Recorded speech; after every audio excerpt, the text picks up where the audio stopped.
திருவாரூர் மாவட்டம் கோயில் திருமாலம் கிராமத்தில் ராஜராஜன் 1000 முறையில் நெல் சாகுபடி செய்யப்பட்டிருப்பதை மாண்புமிகு முதலமைச்சர் அவர்கள் வயல் ஆய்வு செய்கிறார்கள்.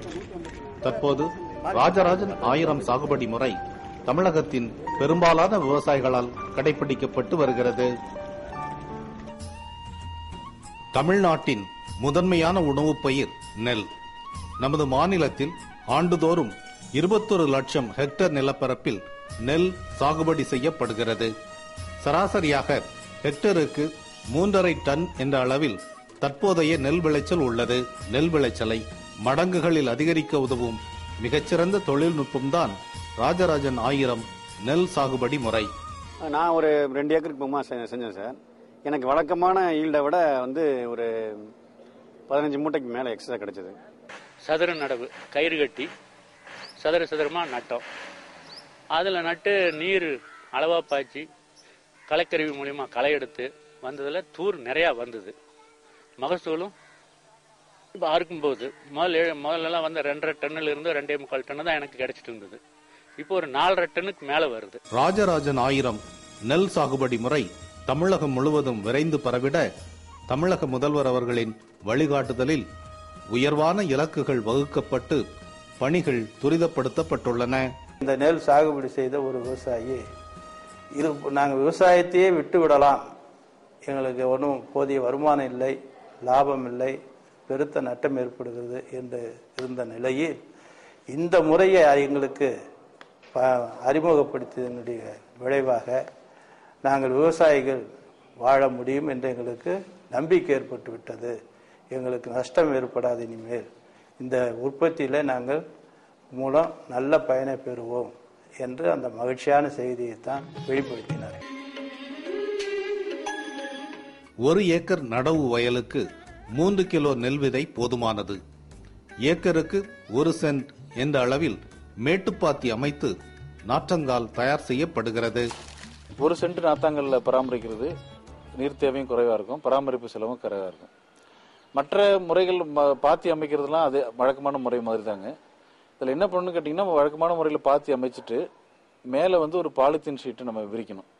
விரிச்சு பாலித்தீன் ஷீட் கிடைக்காதவங்க நம்ம ஊரில் இருக்கிற யூரியா சாக்கு விரிக்கலாம். என்ன ஒரு முக்கியமான நோக்கம்னு கேட்டிங்கன்னா, அந்த வேர் மண்ணுக்குள்ளே போயிடாமல் இருக்கணும். 14 நாள் வயதுடைய நாற்றுக்களை பத்தையாக எடுத்துச் சென்று நட வேண்டும். சதுர முறையில் 25 சென்டிமீட்டருக்கு 25 சென்டிமீட்டர் என்ற இடைவெளியில் ஒற்றை நாற்றுகளாக நட வேண்டும்.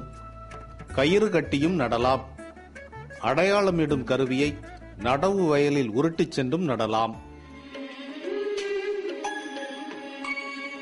நாற்று நட்ட 10ஆம் நாளில் இருந்து உருளும் களைக்கருவி கொண்டு நெல் பயிர் வரிசைகள் இடையே குறுக்கும் நெடுக்குமாக இடை உழவு செய்ய வேண்டும். இந்த களைக்கருவி ஒன்று கொடுக்குறாங்க சார். 15ஆம் நாள்லேருந்து நாங்கள் ஓட்ட ஆரம்பிக்கிறோங்க. ஒரு 3-4 தடவை அதை ஓட்டும் போது என்ன ஆகுதுன்னா, வேர்லாம் பறிச்சு விடுறதால நல்ல தூர் வருதுங்க. களைக்கருவி உபயோகிக்கிறதுனால மட்டுமே செடி கொஞ்சம் உயரமாக இருக்கும். அதை எல்லாருமே நல்லா பார்க்கலாம். இன்னொன்று பயிர் சாயாத தன்மை இந்த வரும். இதுக்கு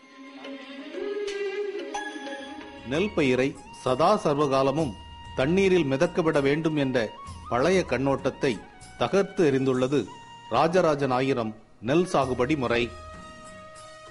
2.5 சென்டிமீட்டர், அதாவது 1 இன்ச்சு அளவுக்கு தண்ணி கட்டினா போதும். அந்த 1 இன்ச்சு அளவுக்கு தண்ணி கட்டி இந்த தண்ணி எல்லாம் மறைஞ்சு லைட்டா அந்த கீரல் விழும் பொழுது மறுபடியும் இன்னொரு 1 இன்ச்சு தண்ணி கட்டணும். ஸோ இந்த மாதிரி ஒரு முறையில், அதாவது காய்ச்சலும் பாய்ச்சலும் அப்படின்னு நம்ம சொல்றோம், இந்த மாதிரி ஒரு முறையில் பண்ணும் பொழுது ஒரு நல்ல காற்றோட்டம் ஏற்பட வசதியாகிறது. இலைவண்ண அட்டையை பயன்படுத்தி 10 நாட்களுக்கு ஒரு முறை ஒப்பிட்டு பார்த்து தேவைப்படும் போது மட்டும் மேலுரம் இடலாம். விதை நெல் முதலாக ஒவ்வொரு சாகுபடி கட்டத்திலும் விவசாயிகளின் செலவை குறைத்து விடுகிறது ராஜராஜன் 1000 நெல் சாகுபடி முறை. அதே வேளையில் விளைச்சலை மடங்குகளில் அதிகரிக்க உதவுகிறது இந்த அதிசய தொழில்நுட்பம். மற்ற பயிரை விட இது அதிக கதிர் வெடிச்சு எண்ணிக்கையில் அதிகமாச்சு, மகசூல் கூடி இருக்குது. அது மாதிரி மழையில கூட தண்டு பெருத்ததுனால பயிர் சாயாம எங்களுக்கு நல்லா கை கொடுத்தது. ஏற்கனவே கிடைச்சது எங்களுக்கு 20 மூட்டை தான், இப்போ 15 மூட்டை அதிகமாக கிடைச்சிருக்கு. குறைவான விதைநெல், குறைவான தண்ணீர், குறைவான செலவு, நிறைவான மகசூல். இதுதான் ராஜராஜன் 1000 நெல் சாகுபடி முறையின் வெற்றி ரகசியம்.